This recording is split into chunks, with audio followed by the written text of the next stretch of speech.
বিশ্বকাপে মাঠে নামা অনেক তারকার জীবনের গল্প শুধু ফুটবলের নয়, সংগ্রাম আর আশার গল্প।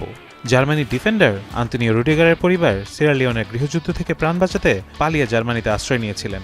যুদ্ধের ভয়াবহ সময়ে তার আত্মীয়রা দীর্ঘ ও বিপদসংকুল পথ পাড়ি দিয়ে নিরাপদ স্থানে পৌঁছান। পরে রুডিগার জন্ম নেন বার্লিনে আর বড় হন একটি শরণার্থী কেন্দ্রে।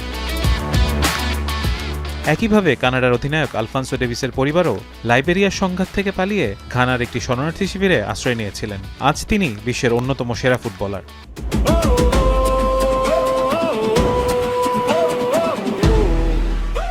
শুধু রুডিগার বা ডেভিস নন, বিশ্বকাপের আরও অনেক খেলোয়াড় শরণার্থী পরিবার থেকে উঠে এসে নিজেদের প্রতিভা দিয়ে বিশ্বমঞ্চে জায়গা করে নিয়েছেন। রুডিগার মনে করেন শরণার্থীদের নিয়ে নেতিবাচক ধারণা বাড়ছে, কিন্তু তিনি বলেন কয়েকজনের ভুলের জন্য সবাইকে বিচার করা ঠিক নয়। অনেক শরণার্থী নতুন দেশে গিয়ে ভাষা শেখেন, পড়াশোনা করেন, কঠোর পরিশ্রম করেন এবং সমাজে গুরুত্বপূর্ণ অবদান রাখেন।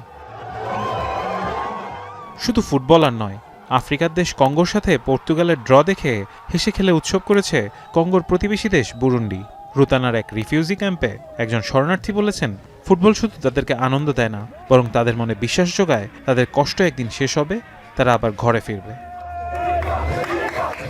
এই বিশ্বকাপ তাই শুধু ফুটবলের প্রতিযোগিতা না, এটি মানবতা, সুযোগ ও নতুন জীবনের গল্প।